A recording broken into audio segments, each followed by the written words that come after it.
Hey guys, so the video today is about Gamestop, but it's not about the financial aspects of it. I invite you to look at the 500 million videos about it and the articles. It's about the behavioral aspect of it.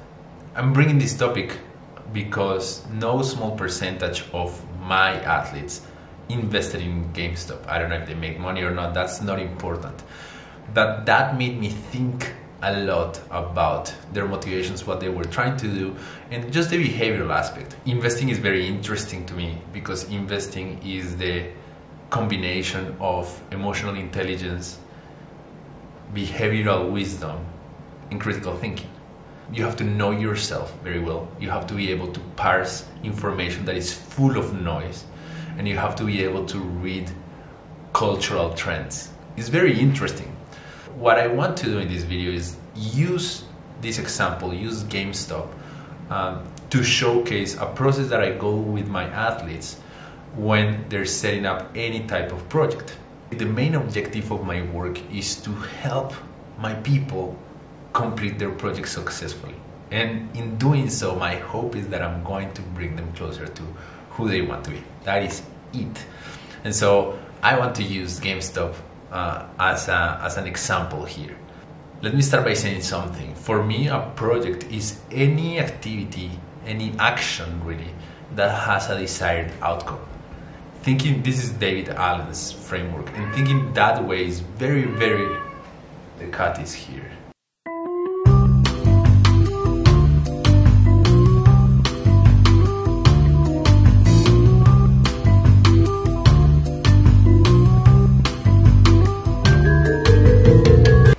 As I was saying, thinking in this framework is very useful because it allows you to organize your life in a very intentional way, right? Like if you define project as anything that has a desired outcome, you're gonna be able to evaluate if all your actions and activities are taking you where you want to be or not. So that's a framework that I like.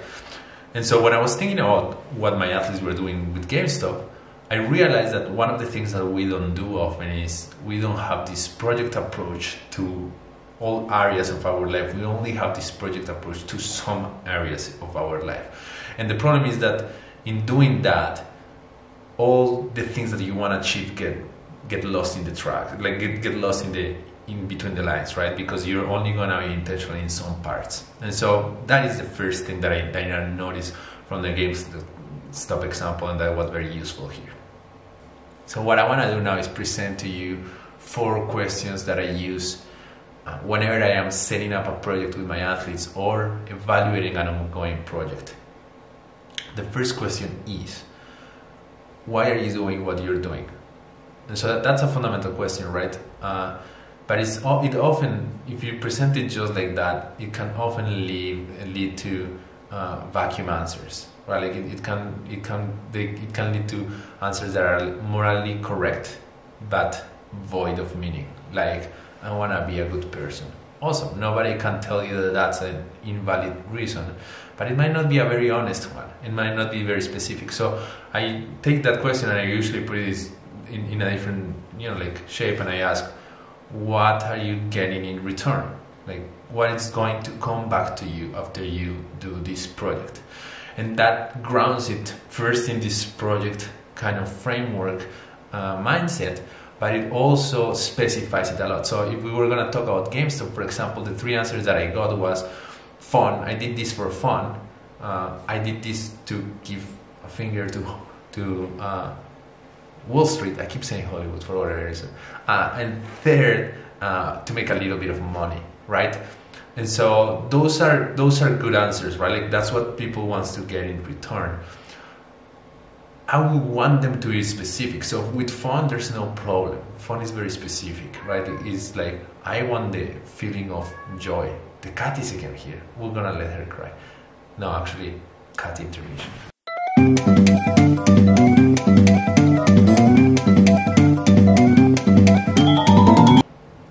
So fun is a very specific, straightforward one. You know what you want to get out. Money is also very specific. You can specify it more. I want to get a lot of money, a little bit of money, whatever. But it's something that you can get in return. Give the finger to Wall Street. It's not specific at all, right? Like that's not something that returns to you. And so what do you mean by that? Do you want to get the satisfaction? Do you want to change the financial system? Do you want to give one step to change the financial system because you think it's corrupt and because you think that that is going to bring you back what? If you change Wall Street, how does that make your life better? What is the return there? Nothing wrong with any of these answers. All that matters is that you specified enough and that you know what are you getting back of it. What is the return on investment? That's why we're using Gamestop. Right? Because if you know that, then you know if you're in the right project or not. When I ask this question with fitness, it's very meaningful because most people will tell you, I want to lose weight, for example. But losing weight is a little bit meaningless. There's nothing behind that, just losing mass. There's no real motivation. There's no real return.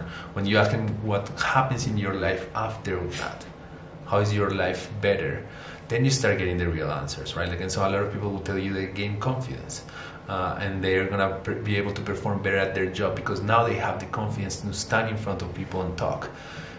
And so that's super important because people can be doing something to get somewhere and is the wrong way, right? Like it's not the best way. So you can get that confidence tomorrow if you take them to the hairdresser and buy them better clothes, right? Like, and that can be very motivating to actually achieve what they want to achieve, right? And so it's important to know those motivations, also to make sure that you're getting them, right? Like you might lose all the weight in the world and you still have a terrible relationship with your body and get no confidence. Another example of that has happened to me in the past is athletes that come to me that want to run a very grueling race, a marathon or something that sounds very difficult. And when I ask them, for example, why not a half marathon instead of a marathon, it's because it doesn't sound as much as big, right? Like it doesn't sound like such a big challenge. What they want is the challenge. What they want is to feel like they do something that not everybody can do, right? And so when you get to that, it's important.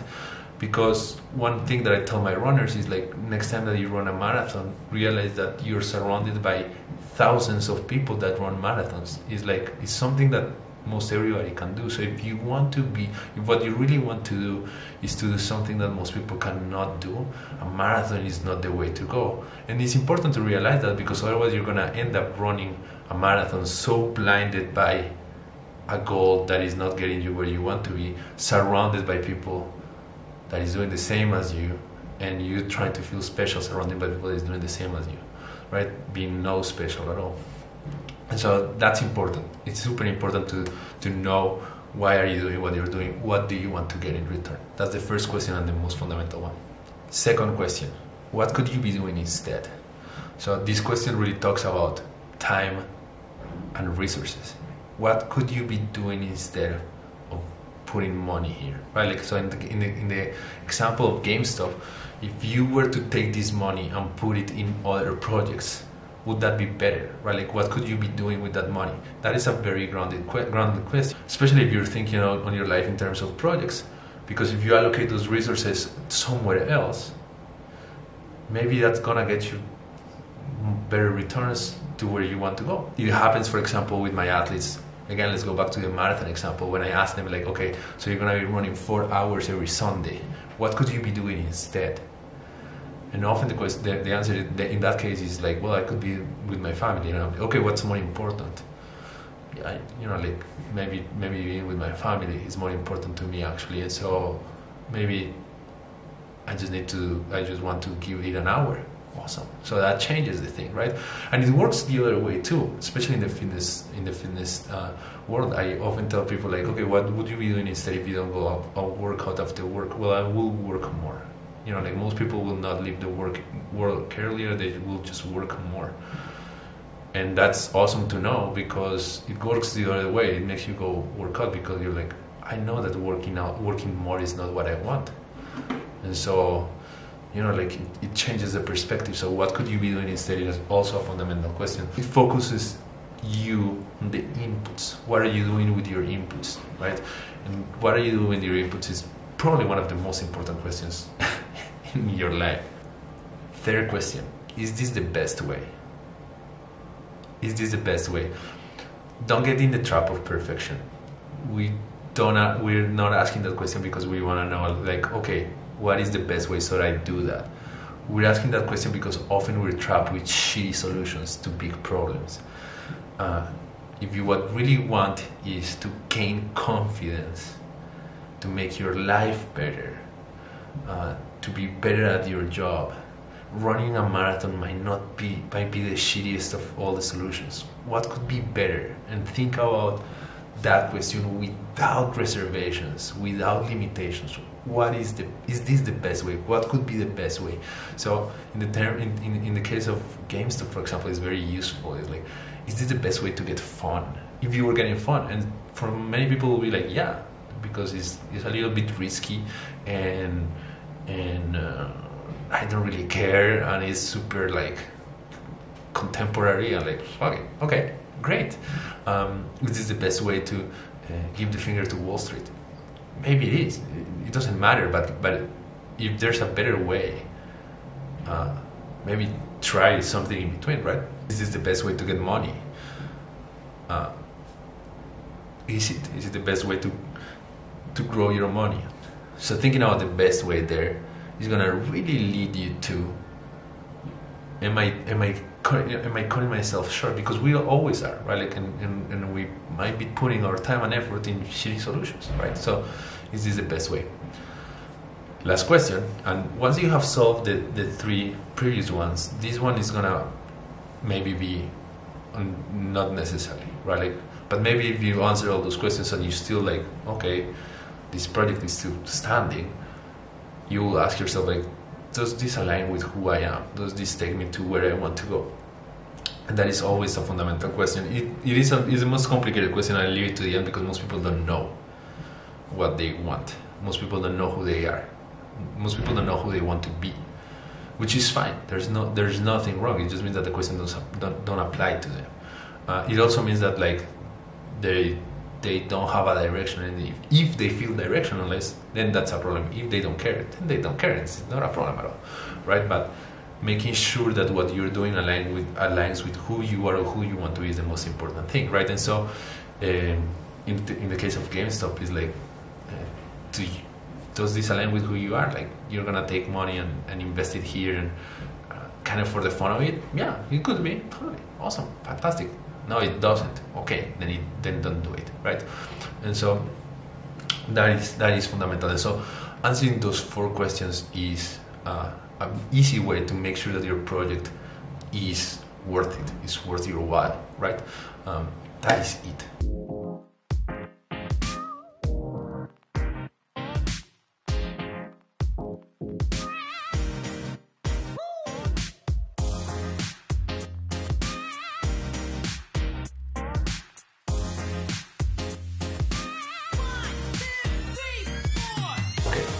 A little bit of an addenda. I was initially gonna add a rant about GameStop and growing and whatever. That doesn't matter. Just know that there's no free shipping. Never. Free shipping is a lie. Nobody does free shipping. UPS doesn't do it for free. People if they're doing free shipping, they're just putting in the price. Just know that whenever you're like thinking about anything free, whatever. I'll make a video about that later. But one thing that is important is, I'm always telling this to people, invest in yourself.